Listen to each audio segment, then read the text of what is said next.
কি হান্নান মিদ্দা এনে বলেছেন অনিজি কি অবস্থা? জরুরি তলব ফোন দিতে আসো, কি ব্যাপার? হনো মিদ্দা এই যে জায়গা জমিনের ভেজাল এটি তো আর ভাল লাগতেছে না আমার। এখন তো আমাকে নিজেরও ভিতরে লেগে গেছে। এই অদৃশ্য কবের না কবের আমি নিজেও কইতে পারি না। আমরা এলাম মিজি বংশ আর অদূষকের বংশ কেমনে বেরেলাম হেরা নিজেও কইতে পারি না।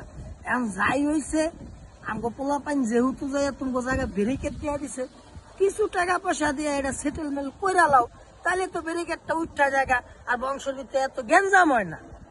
আর তুমি কি কও? আরে ভাই মিজি, আমরা কি এর সেটেলমেন্ট করুন তোমাগুলোকে কও তো? কাগজ লিগেল, জায়গা লিগেল, আমরা টাকাটা কিনছি জায়গা। আর তোমাকে যদি জায়গা দেখাইতে পারো তাহলে তোমরা কাগজ লিয়ে আহো, রেজিস্ট্রি অফিসে যাই, লাগলে আবার তোমার থেকে কিনে রাখবো।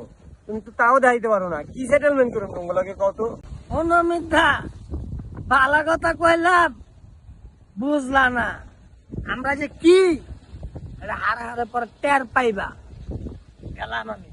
আচ্ছা জায়গা যেহেতু কিনছি, বেজাল তো বুয়াইতে হইব, যা করার কইরো, দেখতে মনে পড়ে ইনশাল্লাহ, যাও।